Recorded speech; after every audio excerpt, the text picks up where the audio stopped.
Here we're going to go to New York now. That appears to be Alvin Bragg. We've seen a bit of him over the past couple of years, but this is not relating to Donald Trump. This is relating to Luigi Mangione, who's been indicted. Let's just take this. That a life was lost. We are here to announce that Luigi Mangione, the defendant, is charged with 1 count of murder in the first degree and 2 counts of murder in the second degree, including 1 count of murder in the second degree as an act of terrorism for the brazen, targeted, and premeditated shooting of Brian Thompson, who, as you know, was the CEO of UnitedHealthcare. This case was made possible by the collaborative efforts of the phenomenal public servants you see before you today, and so many others who are not here.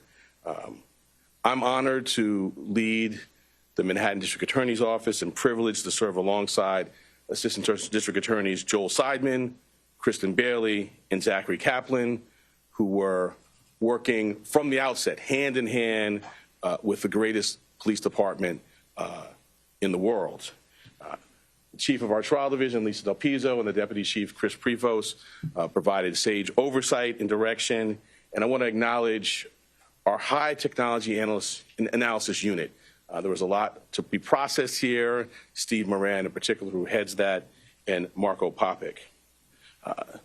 We are privileged here at the DA's office to work every day with the phenomenal public servants at the NYPD. It has been a distinct pleasure to work besides Commissioner Tisch, an exemplary partner, and Chief of Detectives Joseph Kinney. Almost every day we're in touch, and his leadership is second to none.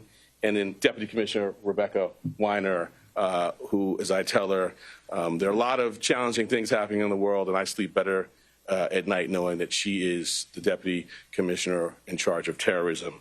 The detectives on this, out doing the courageous frontline work, Detective Oscar Diaz, Detective Curcio, exemplary, the finest.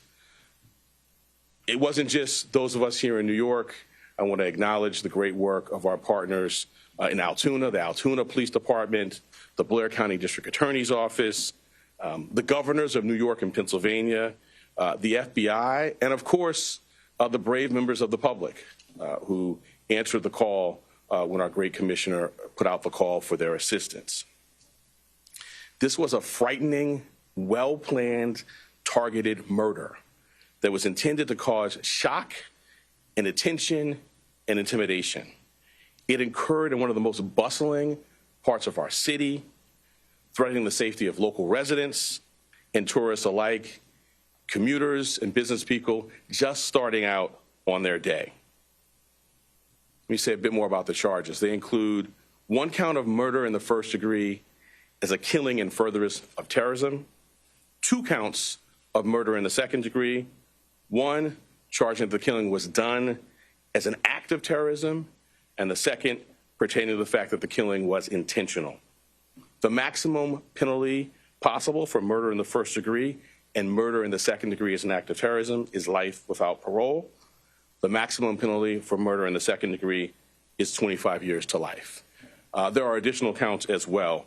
A number of criminal possession of weapon charges, 2 counts in the second degree, 4 counts in the third degree, 1 count in the fourth degree, and a count of criminal possession of a forged instrument in the second degree. Let me tell you a bit about the facts. On November 24th, we allege that the defendant arrived in New York City to murder Brian Thompson. After the defendant arrived in New York City on a bus at Port Authority, he checked into the hostel on the Upper West Side using the name Mark Rosario with a fake New Jersey ID. On the morning of December 4th, the defendant left the hostel, just after 5:30 a.m. and traveled to Midtown. For nearly an hour, we allege the defendant waited in the area near the Hilton Hotel, waiting for Mr. Thompson to appear. From 6:38 a.m. to 6:44 a.m., the defendant stood across from the entrance of the hotel on West 54th Street. When he saw Mr. Thompson, he crossed the street and approached him from behind. We allege he then took out a 9mm 3D printed ghost gun, equipped with a 3D printed suppressor and shot him once in the back and once in the leg. The defendant then fled northeast on 54th Street and took an e-bike uptown before getting into a taxi that took him to West 178th Street and Amsterdam Avenue. On December 9th, the defendant was spotted at a McDonald's in Altoona, Pennsylvania. The local police were notified. He was arrested, and he was found with a 9mm handgun, a suppressor, 2 ammunition magazines, and the same fake New Jersey ID he used at the hostel. I want to say a word about ghost guns. These weapons are increasingly proliferating. Okay, so they are some of the facts of the case that Alvin Bragg, the New York District Attorney, will be alleging against Luigi Mangione. He is obviously continuing, but we are short of time at the moment, so we might well return to that a little later on. But yeah, Luigi Mangione, 26, charged with murder.